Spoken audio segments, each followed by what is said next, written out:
ఉంది. ఈరోజు డాక్టర్ బాబు రాజేంద్ర ప్రసాద్ మొట్టమొదటి దేశాధ్యక్షులైనటువంటి వారి జన్మదినం సందర్భంగా మనము న్యాయవాదుల దినోత్సవాన్ని జరుపుకోవడం జరుగుతుంది. అదేవిధంగా ప్రతి సంవత్సరం కూడా వారి జన్మదినాన్ని గుర్తు చేసుకుంటూ న్యాయవాదుల దినోత్సవం జరుపుకుంటున్నాం. అందులో భాగంగా న్యాయవాదులందరూ కూడా వాళ్ళ యొక్క వృత్తిపరమైనటువంటి అభివృద్ధి కొరకు అనేక రకమైనటువంటి వర్క్షాప్స్ కానివ్వండి, లేదా వాళ్ళను డెవలప్ చేసుకోవడానికి అనేక రకాల కార్యక్రమాలు కూడా నిర్వహించుకుంటున్నటువంటి సందర్భంగా మనం ఒకసారి గుర్తు చేసుకోవచ్చు. అందులో భాగంగా మనం ఈ కార్యక్రమం నిర్వహించుకుంటున్నాం. అంతేకాదు న్యాయవాదులు అనేక మంది కూడా అనేక సందర్భాల్లో విరోచితంగా పోరాడి వారి ప్రాణాలను కూడా అర్పించినటువంటి సందర్భం, వారికి శ్రద్ధాంజలి ఘటించడం కూడా ఈ రోజుగా మనం భావిస్తున్నాం కనుక ఈ కార్యక్రమాన్ని నిర్వహించుకుంటున్నాం. అందులో భాగంగా మేము పిలవగానే, మా స్ఫూర్తి కమిటీ పిలవగానే వచ్చినటువంటి పెద్దలందరికీ మరొకసారి హృదయపూర్వక ధన్యవాదాలు తెలియజేసుకుంటూ, ఒక్క నిమిషం మేము ఈ స్ఫూర్తి కమిటీ ద్వారా కార్యక్రమాలు చేస్తున్నటువంటివి ఒక నిమిషం మీకు తెలియజేస్తాను అధ్యక్షుల వారి అనుమతితోటి. మీ అందరికీ తెలిసిందే, జోగినపల్లి రఘునందన్ రావు గారు గాంధీ పేపర్స్ మార్ట్ ద్వారా మనందరికీ సుపరిచితులే. ఎందుకంటే అనేక మంది ఉదయం లేవకముందే వాళ్ళ యొక్క బర్త్డే విషెస్ ద్వారానే మనం లేస్తుంది. చాలామందికి వారి బర్త్డే కూడా తెలియదు, వారి విషయం చూసిన తర్వాతనే ఓహో నా బర్త్డేనా అనే సందర్భాలు కూడా చాలా ఉన్నాయి. ఆ విధంగా మనందరికీ సుపరిచితులే.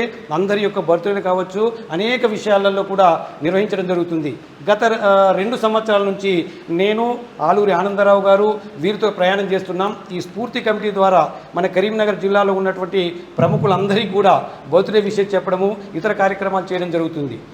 అందులో భాగంగా ఈ మధ్యలో గౌరవ శ్రీ రేగులపాటి పాపారావు గారి యొక్క జయంతి సందర్భంగా వారింటికి అనుకోకుండా మేము చెప్పాం. వారికి చెప్పలేదు, మేము అనుకోకుండా కొద్దిమంది వెళ్ళి వారికి బర్త్డే కూడా నిర్వహించడం జరిగింది. వారు ఒక మాట అన్నారు, అసలు నేను ఊహించలేదు మీరందరూ వస్తారని. మీరందరూ వచ్చి నాకు బర్త్డే నిర్వహించడం ద్వారా నాకు మరొక సంవత్సరం ఆయుష్ పెరిగిందని చాలా సంతోషం కూడా వ్యక్తం చేయడం జరిగింది. అదేవిధంగా శ్రీ సుధాకర్ రావు గారి బర్త్డేని కూడా నిర్వహించడం జరిగింది. మా పాపారావు మామగారు ఏం చేశారంటే, లాస్ట్ ఇయర్ బర్త్డే చేసిన తర్వాత నాకు ఒక సంవత్సరం జరిగిందని చెప్పి మొన్న దాదాపు 15 రోజుల కిందనే అంత పెద్ద మనిషి అనే నేను ఎమ్మెల్యే ఉన్నప్పుడు పిలిచిర్రు చేసిర్రు అని ఈ మర్చిపోయినారా, నేను నా బర్త్డే ఇవ్వగానే మీరు రద్దు చేసిర్రు, చాలా సంతోషం. ఆ రోజు వచ్చిన వాళ్ళు అందరూ 18 మంది వచ్చారు. అందరూ కూడా పేరు నాకు ఫోన్ నెంబర్లు పంపి నేనే పర్సనల్గా వారిని ఇన్వైట్ చేస్తాను, నువ్వు కూడా చెప్పు అని. వారు దాదాపు 15 రోజుల కింద ఈ 9వ తారీఖు నాడు వారి బర్త్డే పాపరావు సార్ వారు కూడా వస్తారని కొంచెం చల్లగా కొడుతుందని అని చెప్పారు. ఈ సందర్భంగా వాళ్ళ వచ్చేసిన వెలమ అడ్వకేట్లందరికీ మరి పాదావందనం తెలియజేసుకుంటూ, మరి మా గాంధీ పేపర్ ద్వారా కరీంనగర్ నుంచి మొదలు పెడితే దాదాపు విశాఖపట్నం, విజయనగరం వరకు కానీ, మరి గుంటూరు వరకు కానీ మేము మీకు అందరికి తెలిసింది అడ్వకేట్ టార్గెట్ ఇస్తున్నామని. మరి ఎంతో సంబంధ బాంధవ్యం మాకు లైఫ్ ఇచ్చింది. వాస్తవంగా మేము ఇండస్ట్రీ క్లోజ్ అయినప్పుడు ఫస్ట్ మేము లక్షల ఆర్డర్ అయితేనే తీసుకుందామని అనుకునే టైంలో 150 రూపాయలు, 200 రూపాయలు, 300 రూపాయలు ఆర్డర్లు కూడా తీసుకోవాలని ఉద్దేశంతో ఏమైతే చేస్తే బాగుంటుందని సర్చ్ చేసి అడ్వకేట్ డాకెట్స్, ఆడిటర్ డాకెట్స్ ఇవన్నీ రకరకాలు వేసినాం. మరి మధ్యలో మా అన్న మాట్లాడుతున్న మధ్యలో తీసుకున్నాం, క్షమించమని కోరుకుంటూ మరి మీరు కంటిన్యూ చేయండి. సో అదేవిధంగా గత సంవత్సరం మేము ఎవరైతే ఉపాధ్యాయులు ఉన్నారో నూతనంగా ప్రమోషన్ పొందినటువంటి ఉపాధ్యాయులందరినీ కూడా పిలిచి ఇదే వేదిక పైన చాలా గొప్పగా సన్మానం చేయడం జరిగింది. వాళ్ళు చాలా సంతోషం వ్యక్తం చేశారు. అందులో ఒక ఉపాధ్యాయులు అయితే జాతీయ ఉత్తమ ఉపాధ్యాయులుగా అవార్డు కూడా తీసుకున్నారు. వారు ఒక మాట అన్నారు, నేను జాతీయ స్థాయిలో ఉత్తమ అవార్డు తీసుకున్నప్పటికీ నన్ను కరీంనగర్ పద్మనాయక విలమ సంఘం గుర్తించలేదు, కనీసం నాకు సన్మానం చేయలేదు.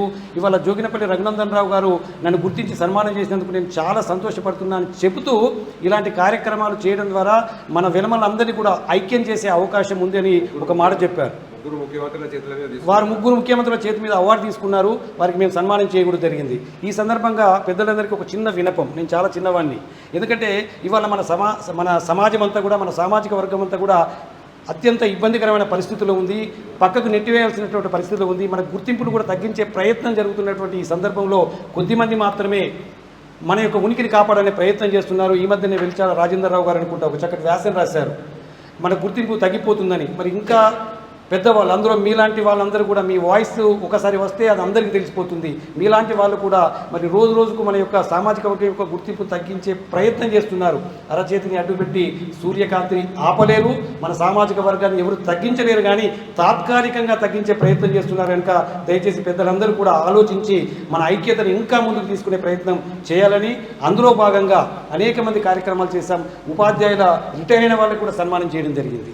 చీటి ప్రతాపరావు గారి యొక్క మ్యారేజ్ డేని కూడా ఇదే హాల్లో ఒక 250 మందితో చేస్తే అందరూ ఆశ్చర్యపోయారు. ఇంత పెద్దగా చేస్తున్నారా మీరు, ఇంత గొప్పగా చేస్తున్నారని. అంటే ఇలాంటి చికిత ఎక్కడ మన సుల్తాన్పూర్లో చికిత అమ్మాయి జాతీయ మన ఇంటర్నేషనల్లో ఆర్చరీలో ఫస్ట్ ఏషియన్ గర్ల్, చాలా పేదరిక కుటుంబం నుంచి వచ్చింది. ఆ అమ్మాయికి మేము అందరం వెళ్ళి చక్కగా సన్మానం చేసి ఆ అమ్మాయికి అందరూ సపోర్ట్ చేయాలని చెప్పి రావడం కూడా జరిగింది. ఇట్లా అన్ని రంగాల్లో ఉన్నటువంటి ప్రముఖులను కావచ్చు లేదా పేదవాళ్ళని కావచ్చు పైకి తీసుకురావాలనే ఉద్దేశంతో ఒక చక్కటి కార్యక్రమాన్ని చేస్తున్నాం. మీ అందరి యొక్క బ్లెస్సింగు సపోర్ట్ కూడా మా అందరికీ అవసరమని తెలియజేస్తూ మరి ఈ కార్యక్రమాన్ని ముందు కొనసాగించవలసిందిగా మా స్ఫూర్తి కమిటీ అధ్యక్షులు, ఈనాటి కార్యక్రమ నిర్వహణకర్త రూపకర్త శ్రీ జోగినపల్లి రఘునందన్ రావు గారిని కోరుకుంటున్నాను.